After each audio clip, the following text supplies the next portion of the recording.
then you'll ever know about me, ever. I mean, I could tell you, I'm not a folk singer and explain to you why, but you wouldn't really understand. And I've never been in Time magazine. I don't need Time magazine. And I don't think I'm a folk singer. You'll probably call me a folk singer, but the other people know better, because the people that that buy my records, listen to me, don't necessarily read Time magazine. What does it mean to you personally, in terms of your work, in terms of what you're doing, to suddenly be confronted with a tremendous amount of public acclaim? Well, it doesn't mean it doesn't really mean that much to me in terms of words, my I don't know what you call it, training or whatever have you. I don't really know. And what I do has already been formed, and it can't really mean anything. What does it feel like when you're getting this kind of ovation at this kind of an age, when you have the kind of respect and adulation you have? That's a tough question, but answer it. Well, I'll tell you, Les. I can't answer that. Yes, you can. Oh, well, it feels just delicious, wonderful. It feels marvelous. Splendid, swinging. Delicious, groovy, marvelous, fantastic, wonderful, splendid, groovy, and fantastic. Bobby Newirth. The ego's got to play a big part in being a performer. Not everybody can go out there night after night, do what you do, and hear that applause. And how much does that play? How much of a part does that play in? I mean, do you feel a little bit like maybe you're hooked on the stage and on the celebrity-dom of it all? No, I'm not hooked on celebrity yet. The celebrity part of it. Could you be an anonymous person? I try to be an anonymous person, yeah. As far as the applause goes, I get just as much what kind of applause? I get a lot of noise, Sometimes it's applause, sometimes it's booing, sometimes it's, whatever. You just get used to it over the years. I've been doing it for so long that whatever the applause is doesn't surprise me anymore. But isn't it nicer when it's big applause than one hand clapping? Yeah, it's a lot more comfortable. Sure. It's like I got enough love around me, So I don't need no people's love. I don't need to go out to play to a crowd of 20, 30, 50,000 people for their love. Some performers have to, but I don't. I got enough love just in my immediate surrounding, so I don't care. I don't need. You know what I'm talking about? I'm listening because I'm fascinated by what you're talking about. I mean, that would account for why. Well, that accounts for why a lot of entertainers do what they do, because they want the love of another group of people, And I don't do it for love. I do it because I can do it and I think I'm good at it, That's all I do it for.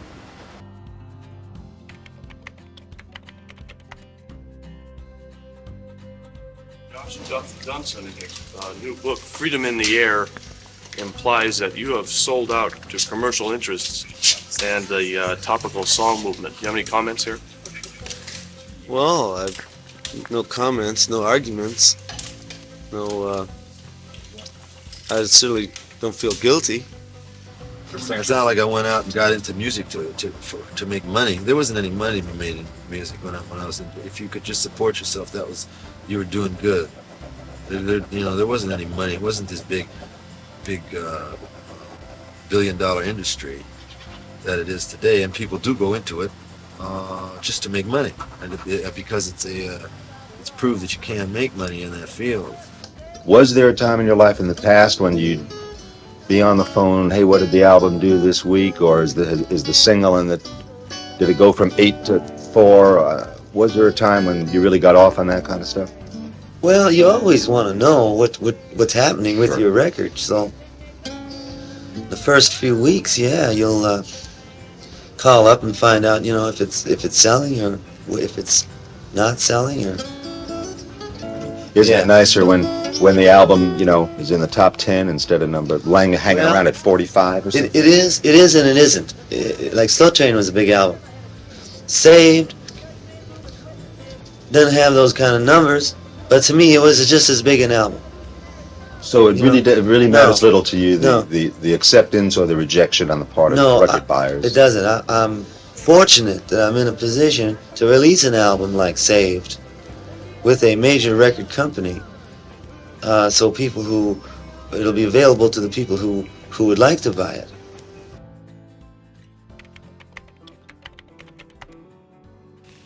Were you surprised the first time the blues came?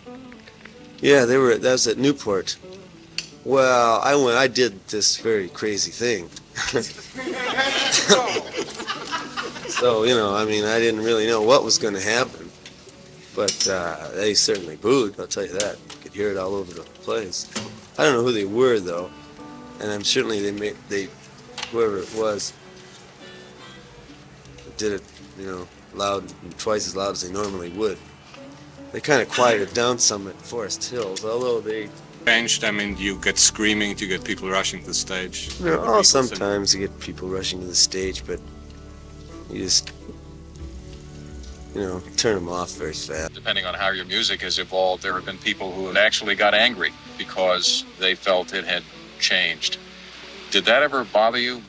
Well, it's always disappointing, you know, when people decide for one reason or another they don't like your work anymore. But, you know, it's just one of those things. You can't try to please people in that kind of way, because then you're just going to be doing, you'll never live it down, you know. It'll just be, it'll always be dogging you around that you might be being a fake about the whole thing. I never promised anything, you know. I used to get up on the stage when I first began playing concerts and not even know what I was going to do. I used to just walk in from the street in my clothes, you know, and then anything could happen. I used to talk sometimes for 20 minutes, but now it's different. Now I want to play the songs because I actually dig them myself. Whereas I was doing a lot of stuff before which I didn't really dig because I'd written it so fast and under such very weird, strange circumstances for motivated things, you know, stuff which had reasons to be written, which anybody worth anything could really see through, which I can see through, and higher up people can see through, but just wouldn't let on because it is a thing to play a game with. So a lot of people play games with me and called me weird names because I wrote songs like "With God on Your Side," but what it really meant to write something like that and sing it on the stage has never been brought out or expressed. I've never seen that written anywhere.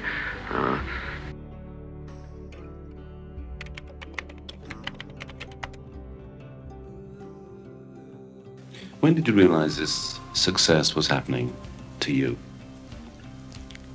This immediate success you're talking about now out here, down to, you know, all-night drugstore or something and just sit there all night. And it's, you know,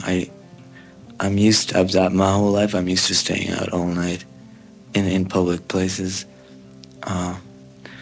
So gone now, you know, that's all it's. Of just functioning as an individual, as a human being. Do you think that the situation is in any aspects too unpleasant for you, or?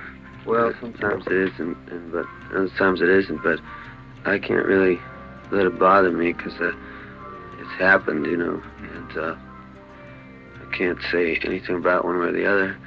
I just don't like to even think about it, you know, because it does take a lot of useless time. Which it's not really realistic to me to think about that you know, little girls that want to tear at you and that kind of thing. No, I don't resent it. I don't feel I have any right to resent it because if it's my own fault if I go down there. I have no right to resent people that come up to me and bother me. I I get mad. I don't say mad. Sometimes I don't get mad. Sometimes I do. I know it depends.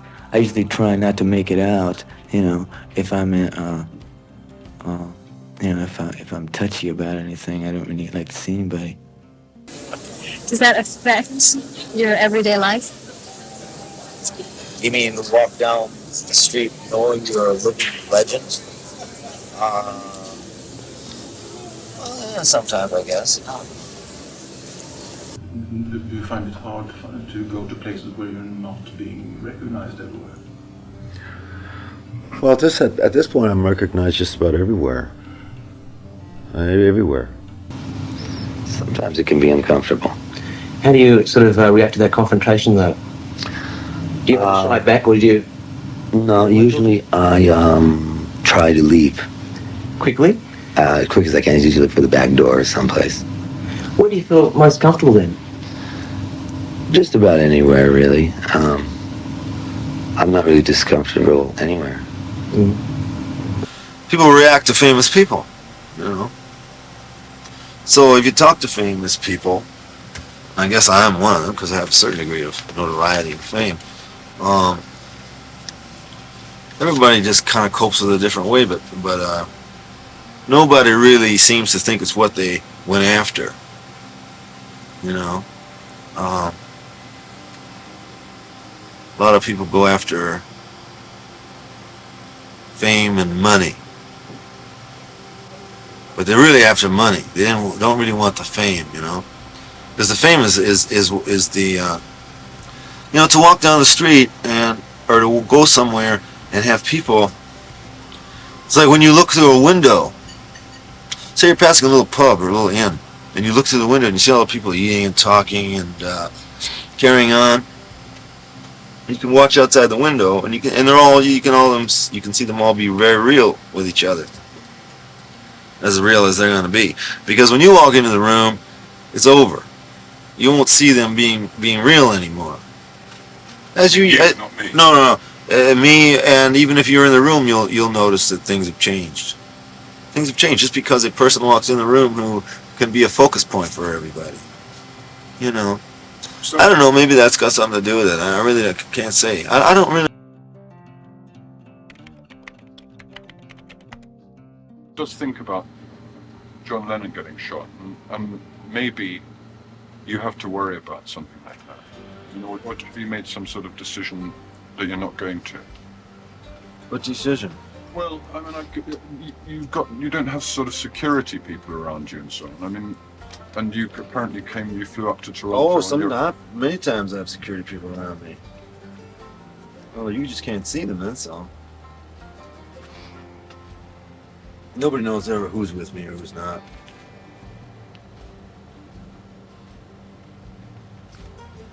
I don't advertise when I come in.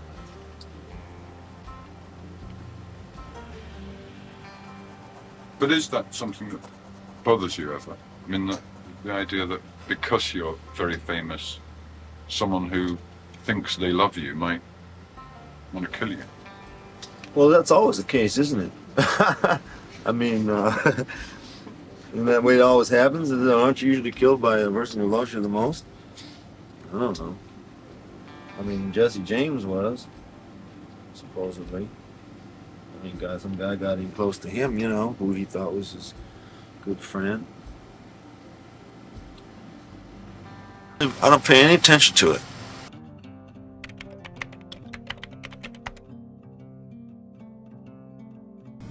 I really don't do that, travel in that world of the rich and famous, though, so I don't really feel I'm part of that culture in any way. I usually don't like to mingle with too many people. Why is that? I don't know. Because people like... Obviously, if you walk into a room, people will say, there he is. Yeah, everybody, you become, you know, when you're somebody, I mean, it's like everybody either purposely avoids you or purposely confronts you, you know. So, I mean, what do most people want from me? They want your autograph. Nobody knows me, and I don't know them. You know?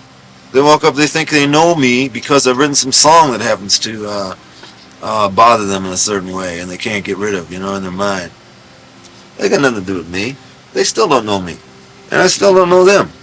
So they walk up, as if, excuse me, as if long lost brothers or sisters or something. Well, that's got nothing to do with taste. I think I could prove that in any court. You're very generous towards people, autograph hunters, aren't you? I mean, I noticed that particularly at Bristol. I mean, you had to sign about 60, I mean, you could choose not to do that. Well, sometimes it's easier to be polite than it is to be rude. Sometimes the other way around. You feel like an imposter when someone thinks you're something and you're not. What was the image that people had of you, and what was the reality? The image of me was certainly not a songwriter or a singer. It was more like some kind of a threat to society in some kind of way. What was the toughest part for you personally? It was like being in an Edgar Allan Poe story. You're just not that person everybody thinks you are, although they call you that all the time. You're the prophet, you're the savior. I never wanted to be a prophet or savior. Elvis, maybe. I could easily see myself becoming him, but prophet, no. They could walk around with the title of legend in rock and roll, and I don't mean to. It is you. How do you feel about that? Well, I mean, that's because I've been around. It seems like so long, but, I think anybody, when they get past a certain age, is entitled to that title. And you just to make it through all you have to make it through your title. Everybody is actually legendary in their own kind of way. You're legendary to many people, I'm sure. But it feels, it's nothing you can taste or smell. It usually has to do more with other people than your own self.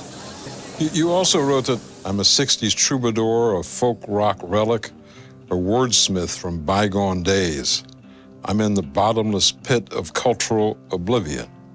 Those are pretty harsh words. Well, I'd seen all these titles written about me. And you started to believe it? Well, I believed it anyway. I wasn't getting any thrill out of performing. I thought it might be time to close it up,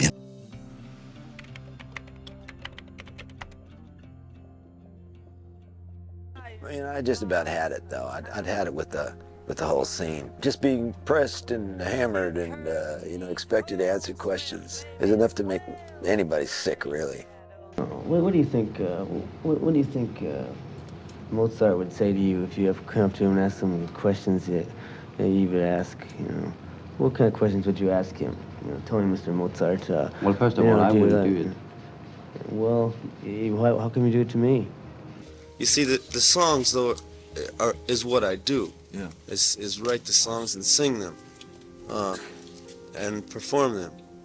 That's what I do. The performing part of it could end, but I'm going to be writing these songs and singing them on records for, I see no end right now. That's what I do. Anything else just interferes with it. I mean, anything else trying to get on top of it, making something out of it, which it isn't, it just brings me down. And it's just makes it seem all very cheap. Performers feel that they don't feel that they're adversaries, but they do feel that they feel a lot of times that their points are not taken the right way, or they feel imposed upon to answer questions that have really little to do with why they fill halls or sell records.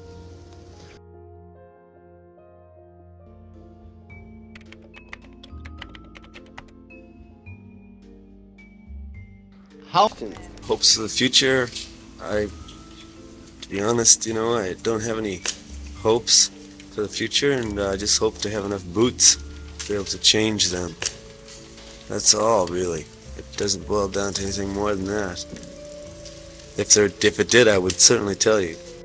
a personal question here, and I hope you'll forgive it, but you sound and you look very tired. Are you ill, or is this your normal state, your normal condition?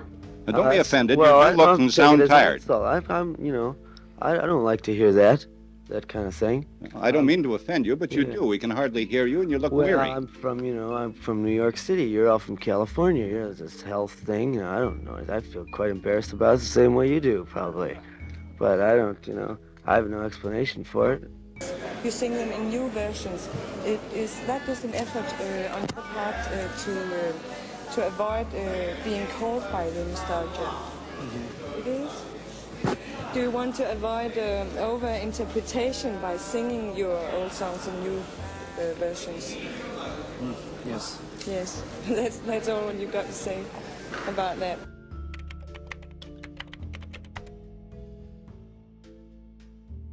And I only got turned off to the press in the middle '60s when the record company would send you over to do an interview with someone, and you'd be honest with that person, and he'd ask you questions, and you'd answer them in an honest way, and then you'd look, and then you'd see the article when it would come out. Have you found that the texts of the interviews with you, which have been published, are accurate to the actual conversations? No, that's another reason for I don't really give press interviews or anything, because, even if you do something, there are a lot of people here, so they know what's going on. But like, if you just do it with one guy or a few guys, they just take it all out of context, The audience that subscribe to Time magazine, the audience of the people that want to know what's happening in the world week by week, the people that work during the day and can read it. It's small, right, and it's concise, and there's pictures in it. I mean, those kind of, those a certain class of people. It's a class of people that take the magazine seriously. I mean, sure, I can read it, and I read it on the airplanes, but I don't take it seriously. If I want to find out anything, I'm not going to read Time magazine. I'm not going to read Newsweek. I'm not going to read any of these magazines. I mean, because they just got too much to lose by printing the truth. You know that. They just take it, split it up in the middle, or just take what they want to use, and they ask you a question and you answer it, and then it comes out in print that they just substitute another question for your answer. That makes you just sound like the way it's not really truthful, to do that kind of thing. So I just don't do it. Then you'll ever know about me, ever. I mean, I could tell you, I'm not a folk singer, and explain to you why, but you wouldn't really understand. All you could do, you could nod your head. You would nod your head. No, well, they've read a lot of dumb things about you in the papers then, I suppose, and I thought you could straighten them out yourself. I can't straighten them out. I don't think they have to be straightened out. I know that. I believe... You're not going to make me feel unhappy by anything you print about me or anything, or anything like that. I just can't, you couldn't offend me. And I'm sure, I couldn't offend you. So, all I can hope for you to do is, all your ideas in your own head, somehow, wherever they are. You wrote the press. I figured you lied to it. Why? I realized at the time that the press, the media, that's not the judge. God's the judge. The only person you have to think about lying twice to is either yourself or to God. The press isn't either of them, and I just figured it irrelevant.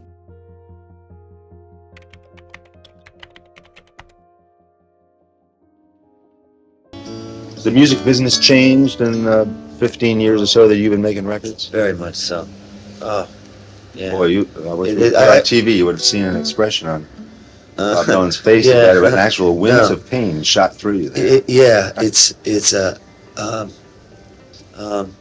But the record business has changed because, see, when I went in what they call, not even the early days, it was in the 60s, really.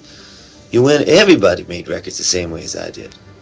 No matter who you were, Beatles, Rolling Stones, the Animals, and you were a group, you were somebody before you went in and made the record. You were somebody. You earned the privilege of making the record. You'd played enough dues to make a record. Now, people don't pay no more dues no more. It takes a long time to get your thing together. Everybody expects there's this commercialization of stuff where if you're a good-looking kid, or you've got a good voice, they expect you to be able to do it all. You may be good looking, and you may have a great voice, but if you don't have experience to go with it, you're just going to be disposable. That's a sad thing, you know, but I guess it could be because it changes the quality of the work that's being done. And you can tell. I mean, if you listen to the you know, popular taste of the people, what they've been given is a different thing then. And then you'll find a producer. They have so many producers now. They didn't have that many producers back then. A producer was what they call an A&R man. Now you have all these producers who are in themselves stars. And it's their record. I don't think of myself as being told, you know, what to do all the time, you know. You can't be too good because you're looked at, because you stand out. And people that stand out in an individual kind of way, they don't fit into the system because they don't sell, you know, they don't keep system commodities going. Machines are making most of the music now. Have you noticed that? Have you noticed that all the songs sound the same? I mean, I don't know if you've noticed that. I mean, that I mean, you could be hearing one song. I mean, you could take the lyrics from another song and put it right onto, because the rhythms are the same. You know, the drum and the drones are the same. And the machines can only do so much. You know, they can only make it sound different so many different kinds of ways. So it doesn't sound different. It sounds all the same. And now that's good for the industry because a lot of people invent these machines and need, you know, and sell these machines. Plus, it's also very good because a person now, the good things you can do with them is you could have your own little band, like a one-man band with these machines. You know what I mean? You know it or not, because a lot of stuff that's really good, nobody really is turned up to, you know? Most of the things that you're exposed to are just the things you hear on the radio or on television. And you know, it's like if it's not on the radio and it's not on television, well, it's not happening. And that's not true at all. There's a lot of stuff that's happening, but it's not just happening on that level.